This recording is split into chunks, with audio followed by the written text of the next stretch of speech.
One couple's passion for drag racing inspired their son to follow in their tracks.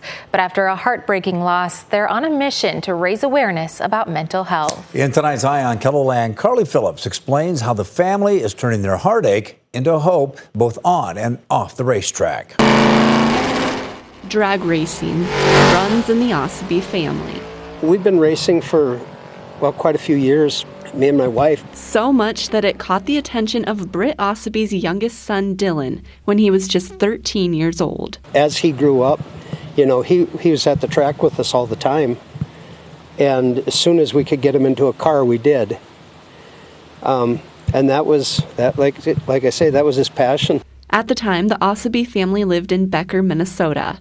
After discovering Thunder Valley Dragways, they spent almost every other weekend making the trip to Marion, South Dakota to race. Once he started, this was the track we'd come to because he wouldn't go anywhere else. His son, eager to share his passion with others, was a talented racer. And as any proud dad would, he'd tell you all about it. He did really well for, just a young guy and just getting started out. Dylan seemed to be a kid where if you told him something, he just listened to you like crazy. You were telling him the best story and just super respectful. This is the pickup truck Dylan would race on weekends. Once he was old enough, he started racing this 1990 Mustang. Racing under the lights was everything to Dylan, until it wasn't. I was in Las Vegas putting on a presentation, and I talked to him the night before. Everything was fine.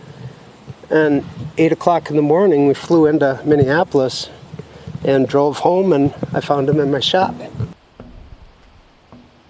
Dylan died by suicide in 2013. He was 17 years old. You think it'll get easier, and it doesn't. A loss that left many feeling empty. I believe it was unexpected from almost all of the staff here. I would say 90% of our staff drove to Becker, Minnesota for that funeral, and that was a 6-hour travel. But Dylan's legacy didn't end there. Neither did his racing. In fact, he still gets behind the wheel and speeds down his favorite racetrack through others.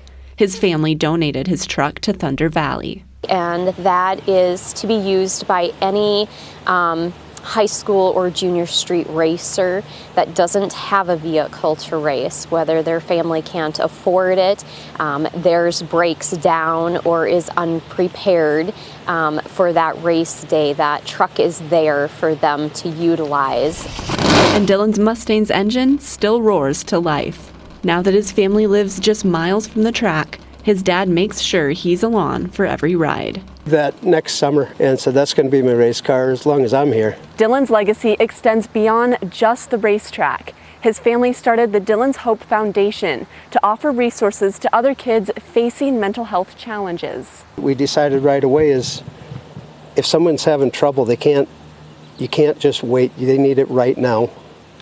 And so we've helped a lot of people with, just getting them to a doctor. The foundation is based out of Becker, Minnesota, but the family hopes they can expand it to more communities soon, with one simple but important goal in mind.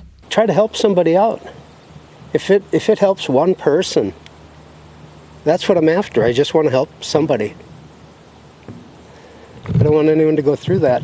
One's heartache now turned hope. And he loved it here. They treated him so good. This is a special place for him. And now every time Britt Osby gets behind the wheel, straps on his helmet, and hits the gas, his son Dylan is in the passenger seat, his wingman. With Eye on Kettleland, I'm Carly Phillips. The Dylan's Hope Foundation has several suicide and mental health crisis resources available on its website.